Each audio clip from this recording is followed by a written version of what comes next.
ติยัมปิสังฆังสารานังคัจฉามิอัจฉาสัพพะนิสัสสะสุวินาติมาสังนังโหแปดตัวนิไรเจ้าแปดคำปีเฮวาสุกันปาลาโหวาสุสุสีสามาสุปานิกายวัจจิมานิกายสังโยชน์นิกายอังพุทธาลานิกายพุทธากายนิกายรวมกันมีแปดคำปีหันจะลมหายใจออกไปได้20,000พันป่าป่ามาโยปาหาตัวนี้พาวิในเจ้าหน้าตำปีปาลาสิกันปาติปิมหาวังจุลาวังปาริวันกันตังหากำปีหันจะลมหายใจเข้ามาได้20,000พันขันฟังพาโอกายาปาเจตัวนี้ได้ว่าอาภิรัมเจ้าเจกัมปีเพื่อว่าสังคีนีเป็นตาวิข้าเป็นโหตาตุกาถาเป็นยังโภกาลาลัญญาติเป็นปาตาตาวันทุเป็นตัวยังมากาเป็นจิตใจมาหาปาตาลักษาดินน้ำลมไฟดังเพื่อหมอบเสียใจ42,000ขันรวมกันทั้ง3วันได้84,000ขันกันว่าพาสุดว่าทำเจ้าว่าที่ไหนเจ้าพาหาพี่ทำเจ้าวันหันพาทำเจ้า3ท่าไหลกอดจักลมหายใจเข้าออกดังอันผู้ข้าก็เที่ยงว่าจักตายเน่าปองอยู่บ่ไรข้าตาที่การปั้นเป็นทำบุญเมตตาภาวนาภาทำด้วยตุงตัวนี้ก็ได้แลที่ปิโสภะกาวาว่าสัมมาสัมพุทธปิสาจารานาสัมปันโนสุขโตโลอิโหอะโลตาโลปุริสาธัมมาสาลังทิสัตตาเทวาสานังพุทโธพระอรติสาวาภาวะตาลัมโมอันนิพิโกอาคาลิโกเอปัจจิโกปันนานิโกปัจจัตตังเวทิตังปิญโยหิติสุปาติปันโนภะคะวะโตสาวกสังโฆสุปาติปันโนภะคะวะโตสังโฆญาญาปาติปันโนภะคะวะโตสา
ติปุสาลันตา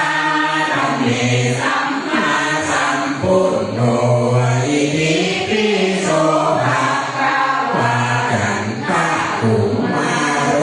ราจานามาภะคะวะเสกังวันทาธัมมามานังโตวันโสหังมุนโนภะริสานิปุสาลันตาธัมเมสัมมาสัมพุทโธอิติปิโสภะคะวะนาราโภราจานามาภะคะวะเสกังวันทาธัมมาลังมานังโตวันโสหังพุทโธภะริสานิปุสาลันตาธัมเมสัมมาสัมพุทโธอิติปิโสภะคะวะวิตุโรราจานามาภะคะวะเสกังวันทาธัมมาลังมานังโตวันโสหังมุนโธภะริสานิปุสาลันตาธัมเมสัมมาสัมพุทโธอิติปิโสภะคะวะเวสันตาโรราจานามาภะคะวะเสกังวันทาธัมมาลังมานังโตวันโสหังมุนโธภะริสานิปุสาลันตาธัมเมสัมมาสัมพุทโธอิติปิโสภะคะวะสิทธัตโถราจานามาภะคะวะเสกังวันทาธัมมาลังมานังโตวันโสหังมุนโธภะริสานิปุสาลันตาธัมเมสัมมาสัมพุทโธอิติปิโสภะคะวะพุทโธพุทโธหานันตาวัตตาโสภะคะวะอิติปิอิติ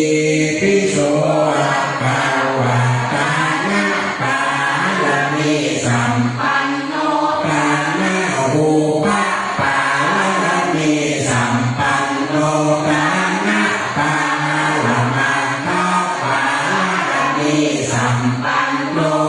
อิติปิโสภะคะวะเมตตาไมตรีกรุณามุทิตาอุเบกขาภาลมิสัมปันโนอิติปิโสภะคะวะศีลปาลมิสัมปันโนศีลอุปปาลมิสัมปันโนศีลปา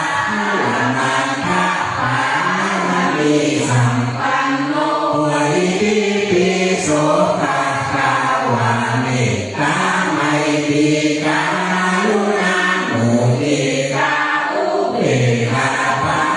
ลมิสัมปันโนอิติปิโสภะคะวะเนคขมมะปาลมิสัมปันโนเนคขมมะอุปปาลมิสัมปันโนเนคขมมะปาลมัคคะปาลมิสัมปันโนอิติปิโสภะคะวะเมตตาไมตรีก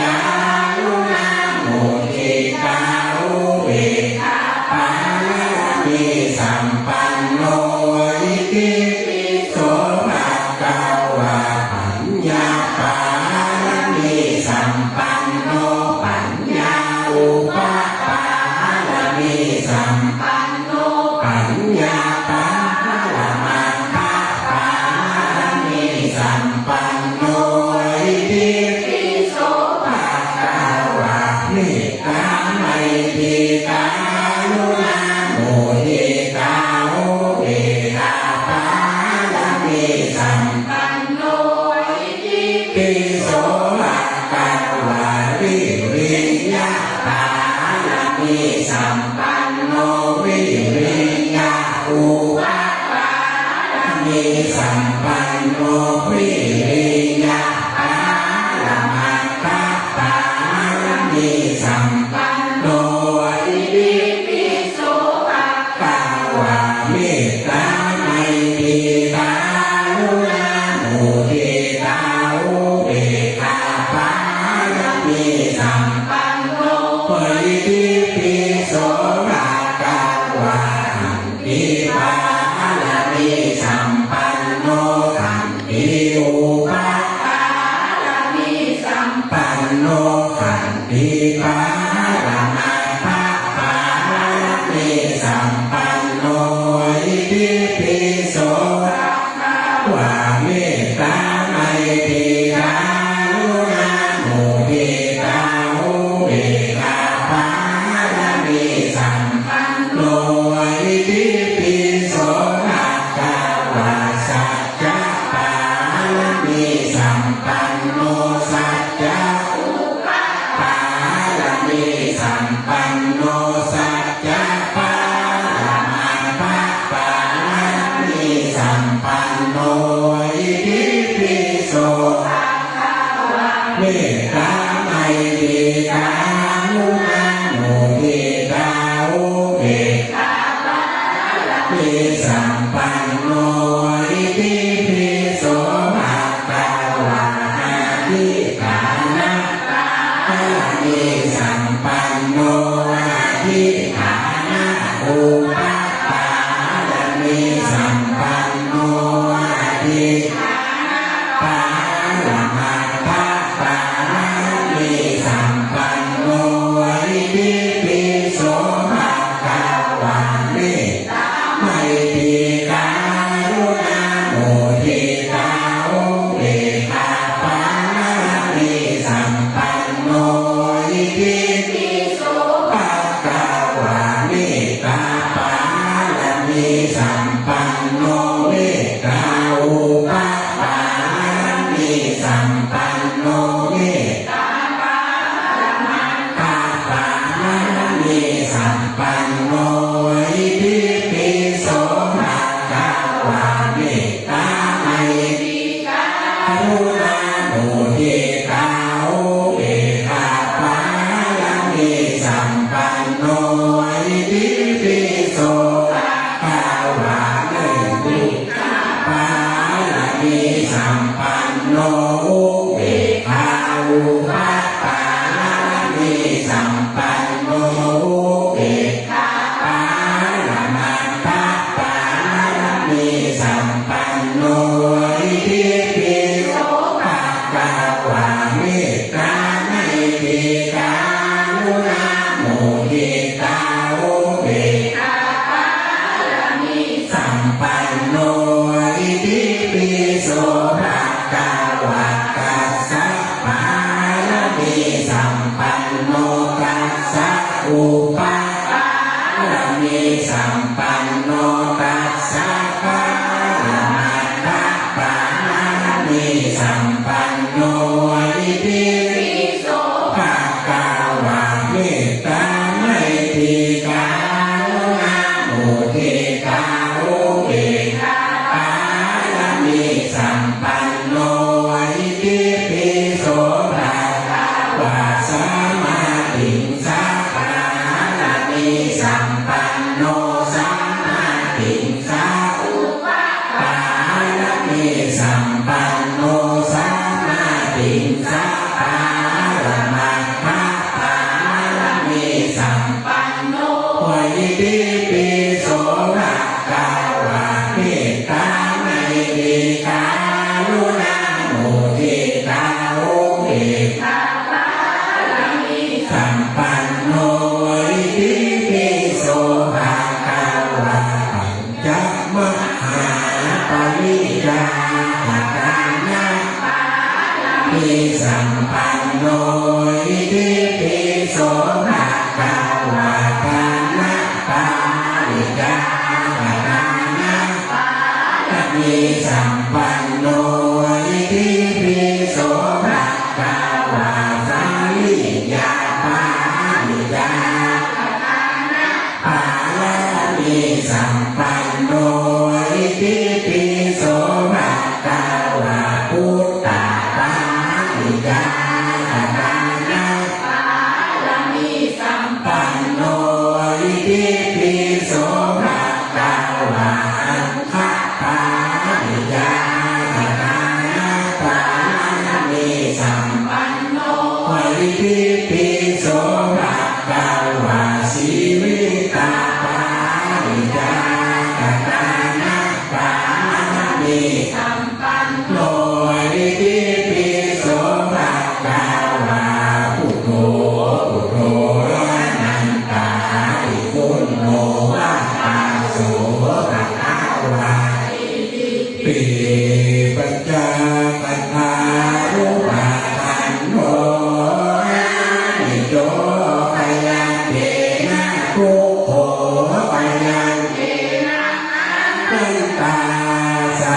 พานังนิพพานังปา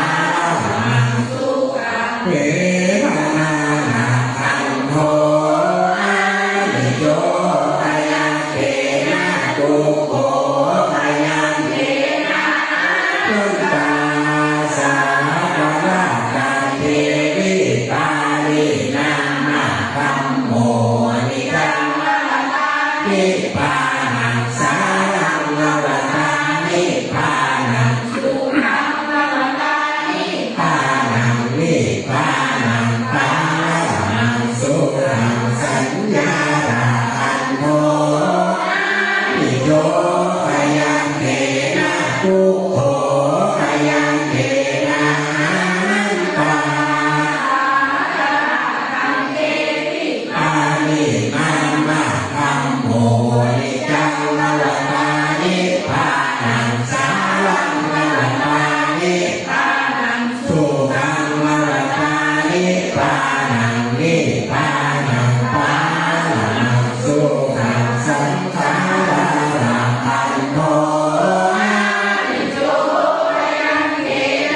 ทุกโขพยังเทนะนันตาสากรากันเทวิปาลินามาคัมโมนิจังนิพพานังสารังนวตานิพพานังสุขังนวตานิพพานังนิพพานังสุขังวิญญาณคันโทอานิโยพยังเท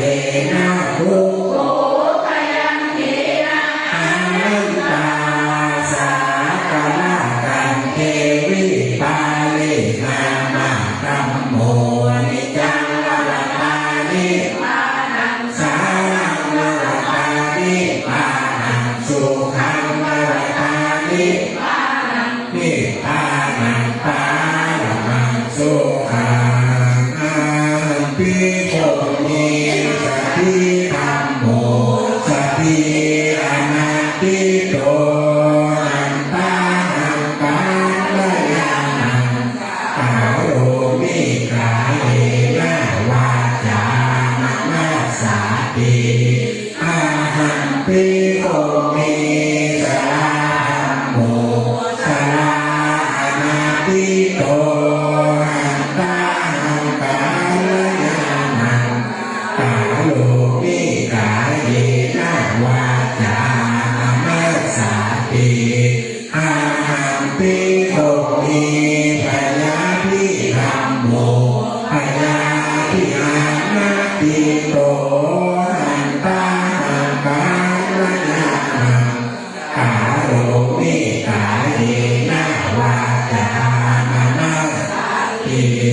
อาหังภิโภมิทุกขาธัมโมทุกขานันโตอันตานังกา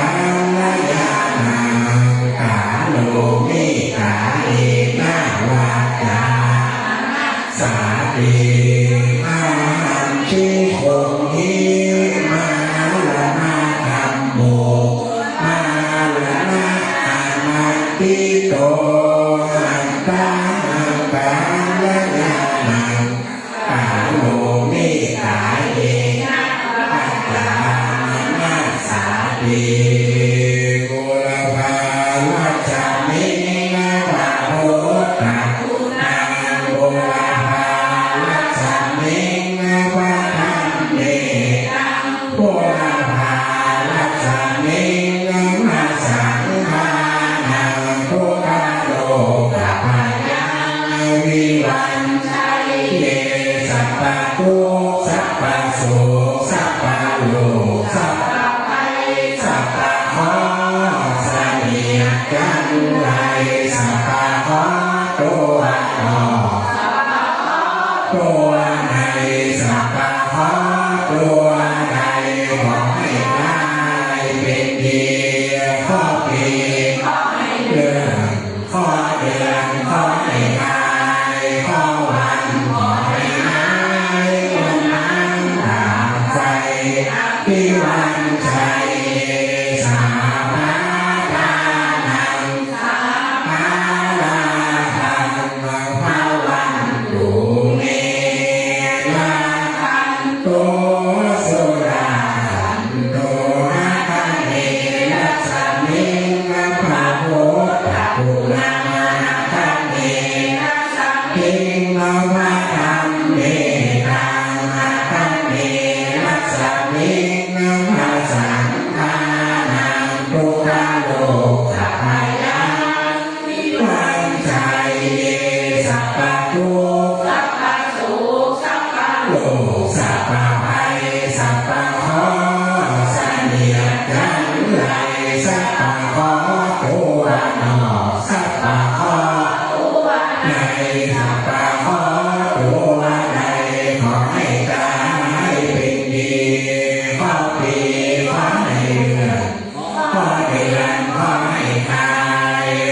สิมรัสมิงพลังเม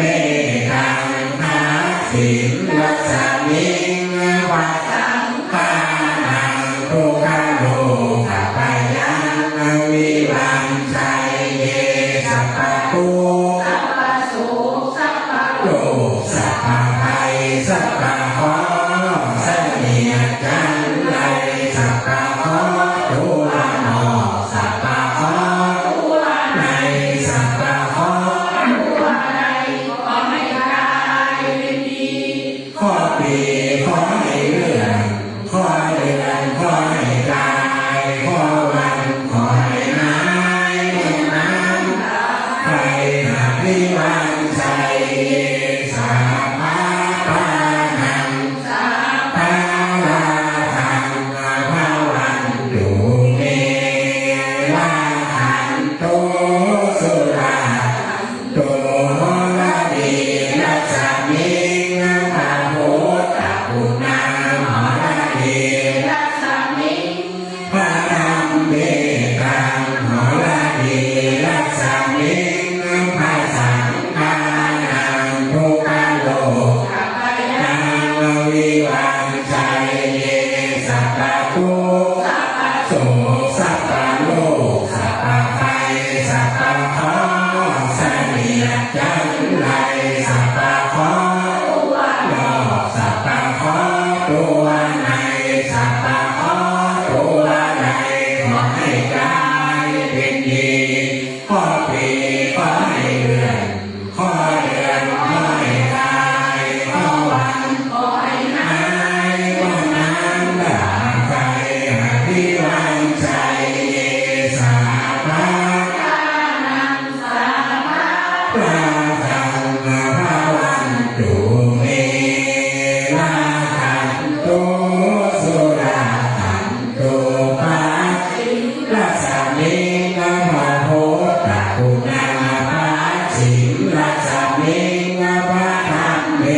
ตังปัสสิรัสมิงพระสังฆานังทุกขโลกปัญญังวิวังชัยเยสัพพะทุกข์สัพพะโสสัพพะโลกสัพพะภัยสัพพะเคราะห์เสนียดจันไรสัพพะเคราะห์ตัวนอกสัพพะเคราะห์ตัวในสัพพะเคราะห์ตัวในขอให้กายเป็นดีข้อปีขอให้เดือนข้อเดือนขอให้กายข้อวันขอให้หายวันนั้นด่าใครหาที่วันใจเยสัพพะปานังสัพพะลาภังภาวันตุเมลาทันโตสุราหันโตภายังรัสมิงพระโพธปุณาภายังรัสมิงพระธรรมเมตังภายังรัสมิงพระสังฆานังทุกขโลกปัญญังวิวังชัยเยสัพพะทุกข์สัพพะโสสัพพะโลกสัพพะภัยสัพพะเคราะห์เสนียดจันไรสัพพะเคราะห์ตัวนอกสัพพะเคราะห์ตัวในสัพพะเคราะห์ตัวในขอให้กายเป็นดีข้อปีขอให้เลื่อนข้อเดือนขอให้กายข้อวันขอให้หายวันน้ำด่าไฟวันใจเยสัพพะกานังสัพพะลาทังภาวันตุเม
สานรัศมิงพระ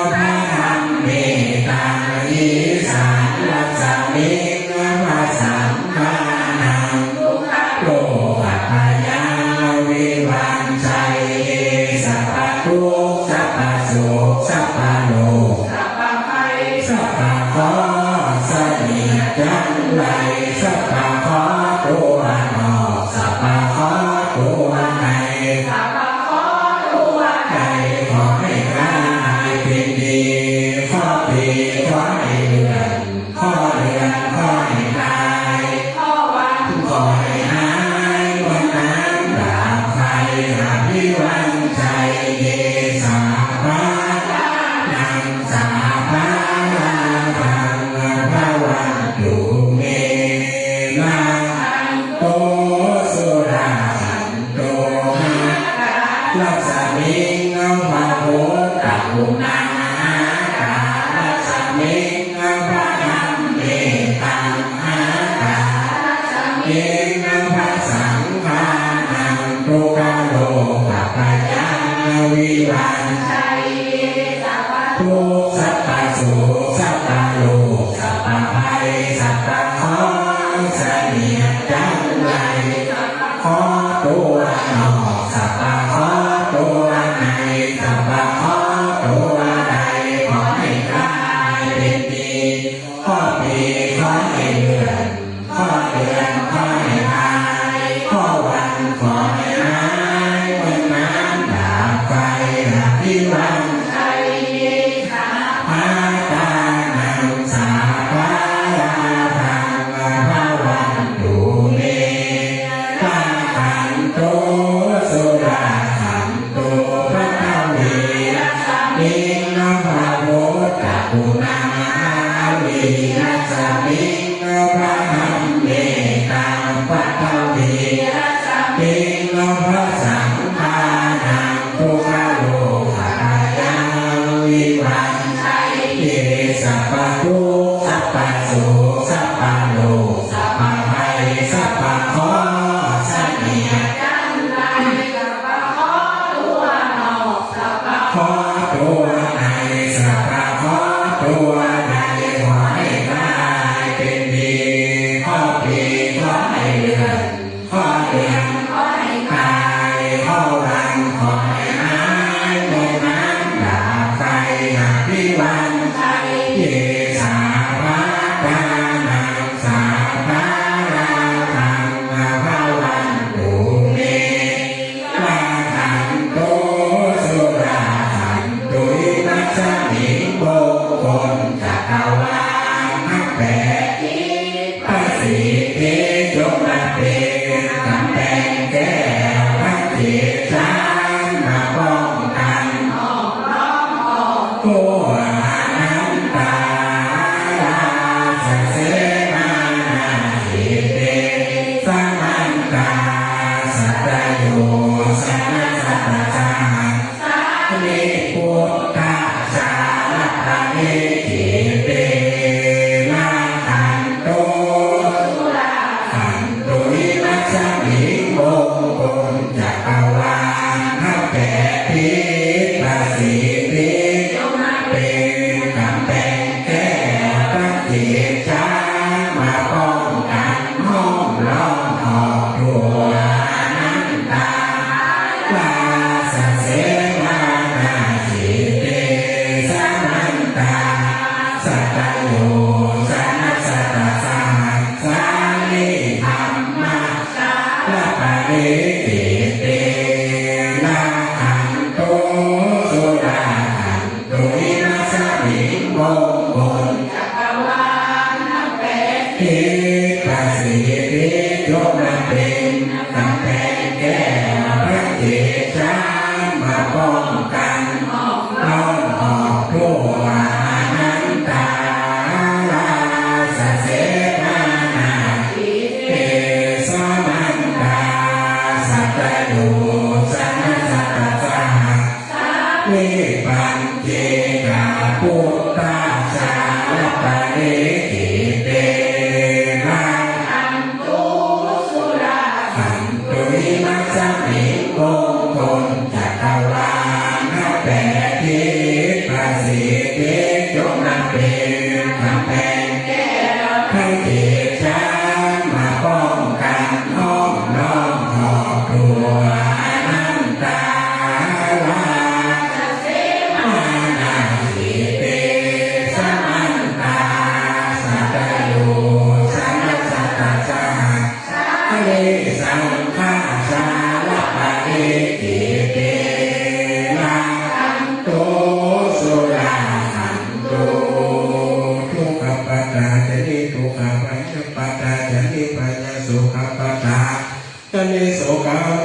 เพติปานิโกเอตาวาตาจามิสัมมาตาปุญญสัพพะกปิเทวานุโมทันโต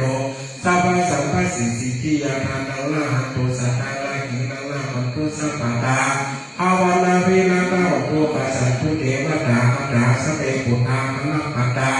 ปฏิกานัพยังพลาลาตาตันตติเสนานะอัมวันตาอิสัพพะสุสุโขพุทธานังโอปาโตสุขัสสะธรรมเทศนาสุขัสสังฆัสสะสัมมาทิสัมมาปันนาปฏิโยเสตุเสเตนะสมิเตโยจานะสัมปันโนสุสิโตติวามานุสิติวาปฏิโจรติมาสันตโตงติปฏิพระมโนอัตตสัพพะมโหระตาอุตุปฏิทิสัสสะโลกยัมปะละมาลาภังสันตุติปะละมะนานามิสัสสะปะละมัญญตินิปะนังปะละมังสุขังเปลี่ยนวิญญาณบดเนื้อหอมแต่หอมหอมยังทำก็บอกได้ต่อ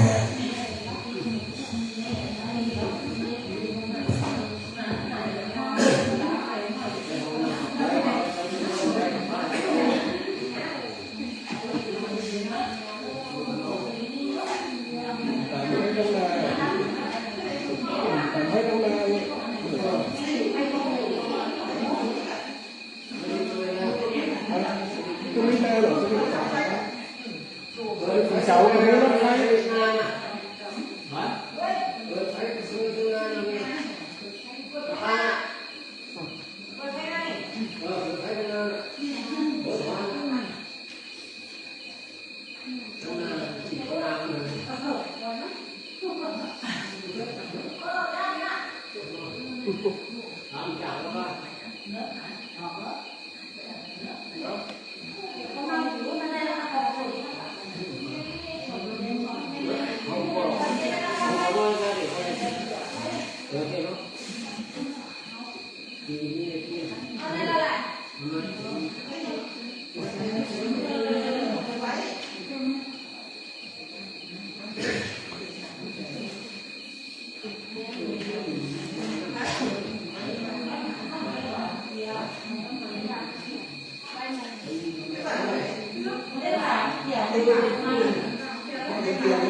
ของบ้านเปิดมันชอบรักษาด้วยว่าเนี่ย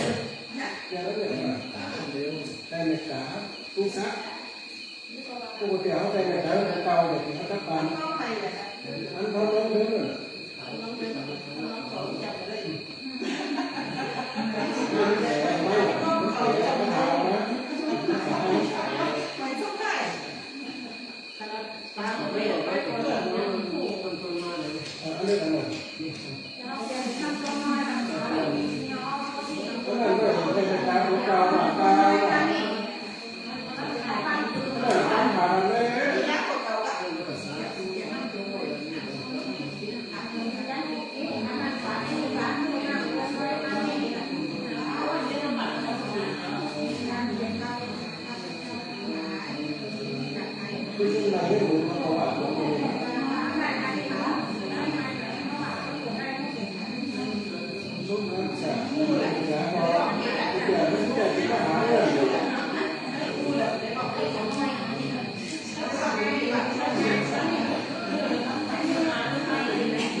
สารพัดนะผมเนี่ยแต่นี่ยังไม่สารพัดอ่ะ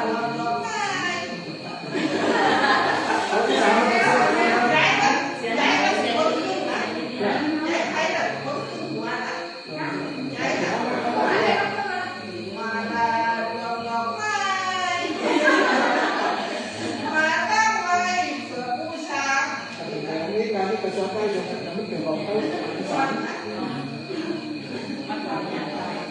แต่ทั้งน้องบางคนแต่ทั้งน้องบางน้อง ป้าเท่ามีตัวเองถามว่าจะได้มั้งได้ก็เปิดแล้วเนี่ย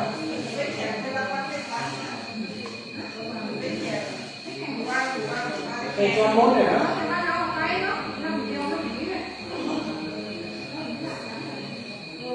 จ๊ะพ่อมาไม่หรอก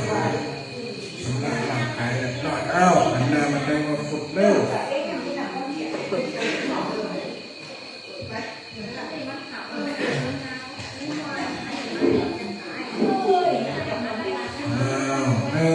เข้าไปจำที่โคตรสวายครับสมาเพชรเลิกตั้งคำปรารถนาสาธุสาธุสาธุโอกาสาณโอกาสบัดนี้ข้าพเจ้าขอสมาทานซึ่งพระกรรมฐานขอคณิกาสมาธิอุปจารสมาธิอัปปนาสมาธิและวิปัสสนาญาณขอให้บังเกิดในขันธ์สันดาน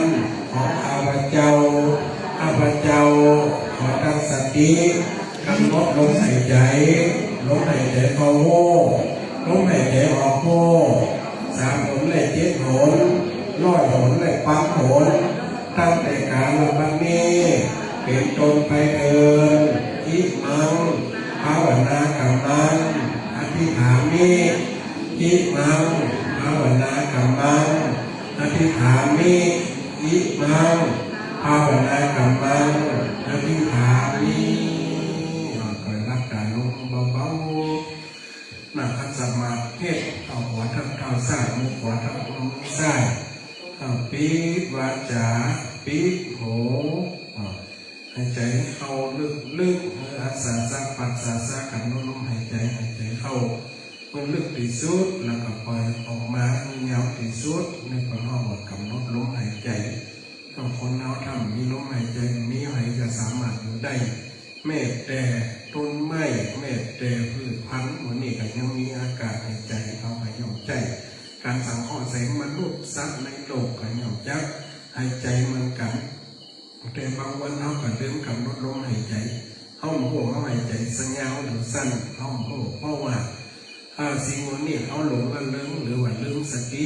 คนเขากำหนดลมหายใจลมหายใจไม่เป็นสิ่งที่รู้ถ้าเขาหายใจออกต่อของมันแผ่หรือมันแหวกอันนี้ถ้าเขาหายใจเข้าต่อของมันปอกอันนี้คือการลดลมหายใจบางคนหายใจถูกหายใจเข้าออกโอ้โหบางคนกับยุบหนอป้องหนอใจในการบริกรรมบางคนกับสัมมาละหังบางคนกับพุทโธเพื่อให้สติเขากำหนดสติเขาดังมันคนเขาตั้งใจอารมณ์เป็นตัวกำหนดจะอยู่มาได้คำก็จะเกาพดก็จะบีบจะกำติ๊กตาเขาใจจิตเป็นตัวกำหนดจิตนั่นอาจจะไปผ่อนคลายได้เหมือนกับหลวงพ่อเกจิหลายรูปหลายองค์คนผ่านแดดฝนลมเพื่อประคองกรรมฐานดำรงกรรมฐานมันต้องวัดสติคนเขาจะเลยเปิดไปทั้งที่อื่นมันแตกนับส่วนขณะชีวิตคิดคนเขามันคิดไปเลยนั่งสวดมนต์กันยังคิดบางทีมาได้จดจ่ออยู่ในตำรามาได้หนังสือโลกแบกไปขึ้นหาตั้งไหนตั้งส่วนการจะไปวัดผูกไปตั้งไหนหรือว่าเอาอย่างมากีดอันใดน้ำมันจะแตกรับจิตมันเป็นตัวหลอกมันเป็นตัวหลอกของจิตคนเขาเนี่ยเขาเนี่ยคิดตามคิดมันเขาหัวคิดจริงจิตนะมันไปคนเราคิดโดยวิสดารให้มันนัก108 ดวงอย่างที่เคยอธิบายให้ฟังในการนั่งภาวนาวันนี้เราปฏิบัติการกล่าวการสวดมนต์การเสริญตั้งแต่อิติปิโสปัญญาปารมีศีลปารมีกล่าวถึงปารมีขององค์สัมมาสัมพุทธเจ้ามาถึงเดี๋ยวนี่คำมัดมาถึงเทวตุตั้งนี่ชันละตะกี้เอาที่สวดจติก็คือเกิดชันละก็คือความคิดความปวดความเป็นไปแห่งสังขารนี่ละกมลละ มันพบแถววิญญาณมันจะวนเวียนอยู่ในสังสารวัฏคนเฮามาเจอพวกบางคนว่าจิตคนเฮาเนี่ยมาไปกับรถอยู่ตรงไหนบางคนนั่งสมาธิจังนั่งได้เหมือนเขาไว้ที่ขมองกับนี้ไว้ขางหน้าอกกับนี้ไว้ที่บนสะดือ3 นิ้วขึ้นมากับนี้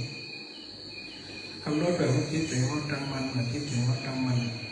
เหมือนกับพระองค์สัมมาสัมพุทธเจ้านั่งเป็นประธานอยู่ตั้งนานเอาคือภาษาลุงพิมพ์ปาเจ้าอันนี้เป็นตัวกำนกทัศมาพิษแต่จีน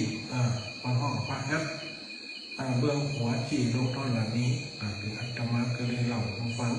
อธิบายให้ฟังทัศมาพิษการที่ลงไปถึง5 นิ้วกล่าวถึงเนี่ยท่อนเหล่านี้เป็นพยานในการบำเพ็ญอัตตานาปานามิศีลปานามินี่คำว่าปานามิที่เขาสวดนั่นแหละบางคนสวดเอาหมวนมาได้ระลึกจริงๆว่าสิ่งเหมือนเนี่ยเป็นการสร้างบารมีของสัมมาสัมพุทธเจ้าไปบุญนะสงไขปลายแสนมหากัปอย่างที่อุ้มฟังเขาว่ากัปยาวขนาดไหนมาอธิบายให้ฟังถ้าการบำเพ็ญคนเขาเนี่ยเขาสร้างไว้ตรงนี้บางคนจะคิดตามค่อยน้อยใจวัดทำบุญกันละตามกันตามศีลการรักษาภาวนากับสวดกับภาวนาสวดมนต์นี่อย่างยังมีโรคภัยไข้เจ็บกันปวดเนี่ย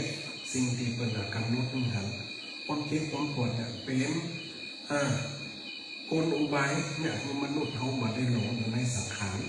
บางคนเกิดมาคุ้งงามเกิดมาผู้หล่อเกิดมาหน้าตาดีให้ทำวิบากมาวิบากเป็นกับแก้ไขอยู่สิ่งวันนี้จิตใจเขาไปติดอยู่กับหลุมหลักบางคนที่ในหลุมหลักลงตัวลืมตายลงกายลืมแก่ลงหัวลงเมียลืมพ่อลืมแม่ลืมโมสิ่งต่างๆเพราะว่าตัวกูนี่เป็นของกูจริงๆแต่ของเขาเซิร์ฟอย่างเขาห้ามมันเจ็บได้ความได้เขาห้ามมันปวดได้ความมาได้ห้ามมันแก่ได้ความมาได้ย่อมเป็นไปตามไว้ของสังขารเกิดแก่เจ็บใจในสังขารวัฏเนี่ยวนไปเวียนมาเขาเกิดมาสร้างกรรมใหม่ใจกรรมเก่าสิ่งวันเนี่ยที่เขาได้ทำตักบาตรเจ้ามาฟังธรรมตอนบ่ายตอนแรกเขามาสวดมนต์3 ในอย่างนี้เป็นหนทางเข้าสู่มรรคเข้าสู่หนทางเข้าสู่นิพพานแต่เขายังเข้ามาถึงเขาแห่เดินตามปฏิบัติตามเพื่อให้จิตใจเขาสะอาดชั่วขณะสะอาดแล้วทุกอย่างมันกระดูเป็นคนตินี้อยู่พันวันหนักปองพันเป็นคนแจ่มใสเป็นคนบาดเจ็บบาดโหดด้วยไงเคยเป็นคนโกรธคนเกลียดมันก็ระงับกับหายไปเพราะเขาเคยปฏิบัติสิ่งวันนี้มันจะเข้ามาทดแทนส่วนคณะบางทีเขามีสติชุกคิดขึ้นมาได้ว่าเขากูหวานนำไปกูได้โหดไปมืดไปมันก็ผ่อนคลายไปจิตใจเขาก็จะผ่อนคลายไปสิ่งวันนี้เรียกว่าการปฏิบัติไปบางคนเจ็บป่วยเหนื่อยกาย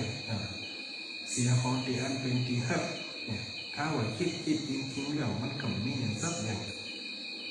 มันมีทำบุญหนึ่งที่ว่าตายบ่เองรู้เหมือนงูหลอกค่ะเนี่ยกับพ่อกับลูกไปไถนาด้วยกัน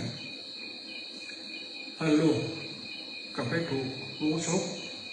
งูมันเอางูปอกดินตายพวกเป็นปอกกับองสังเวชว่าเกิดมากับมีตัวอีตายตัวอีมันตายไปแล้วก็คือจุกออกมาเขาเอามาอาศัยอยู่ในกายสังขารอยู่ในกายหยาบนี่เขาอาศัยอยู่มาเมื่อเขากลับไปอย่างกับเขาก็เดินตามมาบ้านมาบอกคนทั้งหลายเอาศพเอาลูกไปปฏิบัติให้อาบน้ำชำระเอาไปฝังไว้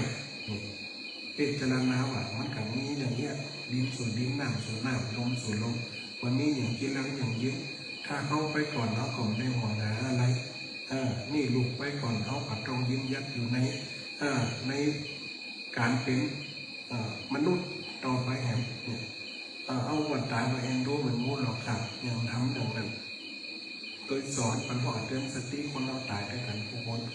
บางคนกับเป็นหน่อยเนื้อมองใจยังคิดอยู่ถ้าว่าในคติคนเมืองกระเตกก็คือขับไปอยู่กับผู้แทนอย่าแทนหรือว่าเอาส่งแทนนะมันคือการเป็นแหลกเอาถ้าเป็นละออนมันก็เข้า มาเนาะมาตามปั้นเป็นละอ่อนแรกไหวขอบุคคลคนนี้อยู่กับโลกมนุษย์ก่อนเนี่ยเป็นการเป็นคนโซโลไบอันนี้เป็นความเชื่อของคนเมืองแต่จริงๆแล้วกับพวกผมคิดมันแตกจากตรงนี้ไปตายจากตรงนี้เพราะมันกลับไปของมันละต้องกลับไปเรื่อยๆของมันมาได้วนเวียนมาได้อาจจะมาได้กลับมาเกิดอยู่ในตระกูลเดิมเปิดบุญนักอาจจะไปเกิดในตระกูลบางครั้งเป็นลูกเศรษฐีสาวป่วยคนหลังคนรวยคนใดที่ทำกรรมทำบาปนักบุญได้ทำบาปกรรมสร้างอาจจะเกิดมาเป็นคนปกติก็ได้บางคนทำกับบาปอย่างเดียวได้เกิดเป็นคนแต่มาสร้างบางคนเกิดเป็นสัตว์อาจจะไปเกิดตีประเทศตีทุรกันดารเอธิโอเปียก็ยังเอาง่ายๆอย่างประเทศเขมรถูกการกดขี่โอมเองการกดดันไปอยู่ในประเทศสลับที่มันมีความอำนวยไปอยู่ประเทศที่มีความอดกันอยากเนี่ยมันต้องว่าเกิดในมันเกิดในศาสนาพุทธแต่ว่าเป็นพุทธดีมาป้อนหลวงหลวงต่างประเทศไทยเนี่ยเป็นประเทศดีมีศาสนาเป็นตัวรับปฏิบัติกันอยู่ที่คนทุกอย่างสมบูรณ์หมดแต่คนเขาจะเลือกในด้านนี้เขาเนี่ยเขามาเรียกการปฏิบัติก็ถือว่าเป็นบุญยิ่งใหญ่เกิดในประเทศสลาดที่สมบูรณ์องค์สัมมาสัมพุทธเจ้าถึงบอกว่าในแคว้นต่างๆในประเทศอินเดียบางแคว้นกับตุกหยาบบางแคว้นกับหนาวบางแคว้นกับร้อนบางแคว้นกับแห้งแล้งมีน้ำกินเลยมีหลายอย่างเนี่ยพอห้องควบคุมกันอยู่ไปจุดที่อยู่ตรงนั้นปฏิบัติหนักสักครั้งเดียวคนเดียวจะได้แผ่เมตตา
สุขคนเกิดเวลาแห่งการปฏิบัติเนาะขอให้สมาธิมือตาลงถึงมือตาขึ้น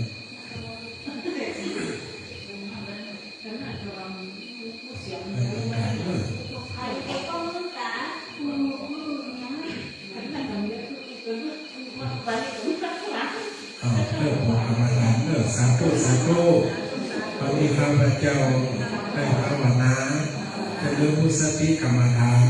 ขอได้พระมันตรงนี้ขอลุกขึ้นไว้ในหัวแห่งข้าพเจ้าตอนนี้ก่อนเดินออกมาเมตตาบุญใหม่กันเลิก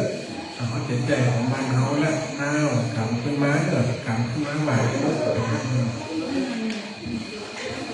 เอามาพร้อมกันเลิก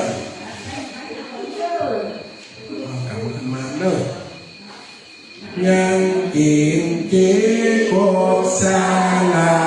งปุญญาอันว่าบุญใดข้าพเจ้าตั้งหลายขอแผ่ไปถึงโลกอันเป็นยอดแห่งตามสักส่งสารลุ่มไตขอได้ส่วนบุญย้อนหนุนสู่กรรมสายอย่างนั้นว่าดียะหานี้บอกเหตุอันเป็นเหตุของตาอาธิษฐานเป่ากองจะแห่งห้องเมืองคนจุเป็นผลใหญ่กว่าข้าได้สร้างกองบุญ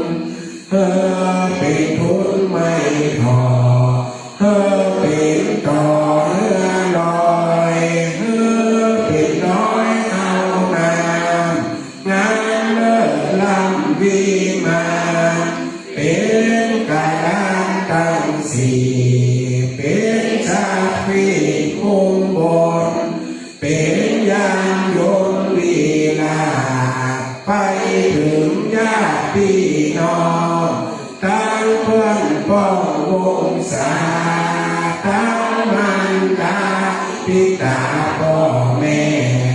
ตั้งเท่าแก่ตายายสักตั้งไหน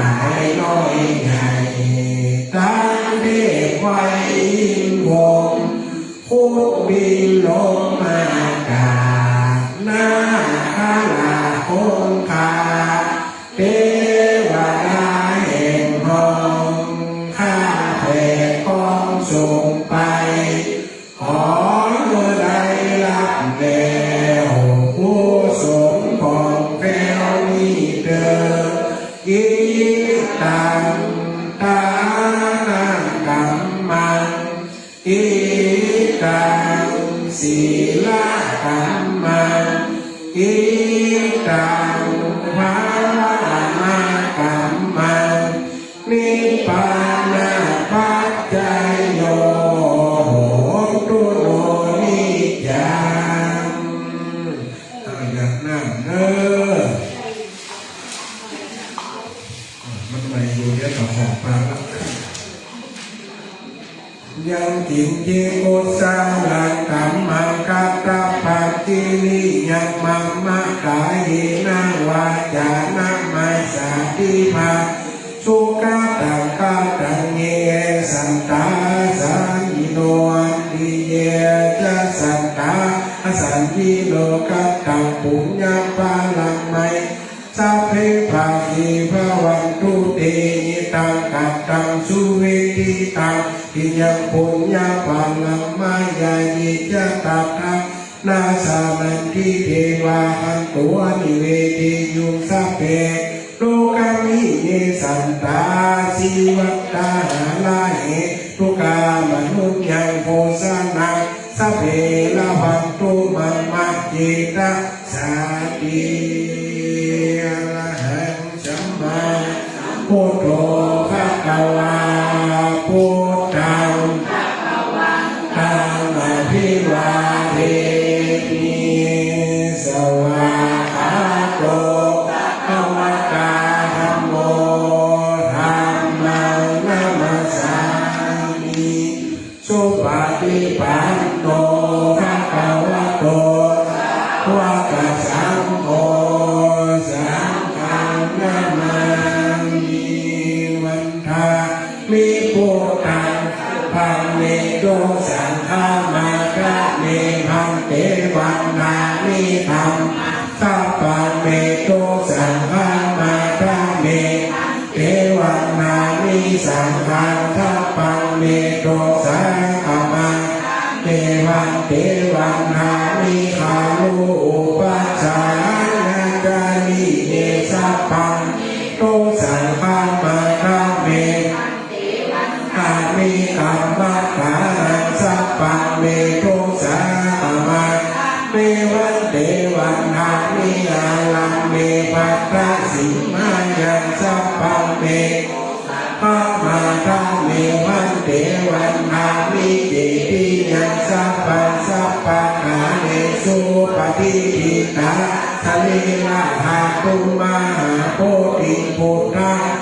ปัสสะกาลังสัทธานาโลเกเทวาโลเกพระมาโลเกทิเปนะกาทิเปสลีละหาตุโยละหันดาตุโยมิที่ยังคันทะภูติจัตุราสิติสัพสหเสธรรมคันเทสเปสัมปาอเจติยังอาหังวันตาปะอาหังวันตามิทุระโตอาหังวันตามิทุระโตอาหังวันตามิสีลาสากับหนึ่งกับสองกับสามเอาบรรดาหน่อยเนอะสาธุอันนามิพันเตสัพพังปาลาคังอัมมาทาเมเตมยากตังปุญญังสามินานุโมทัพพังสามินากตังปุญญังไมหังหาทัพพังสาธุสาธุอนุโมทามิปัญญาวิวันเตลาภะธรรมะเนอะ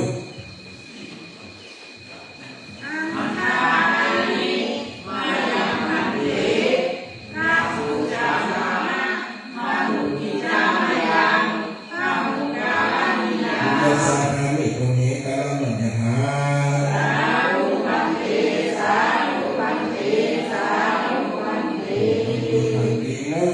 อยู่ที่เป็นสุข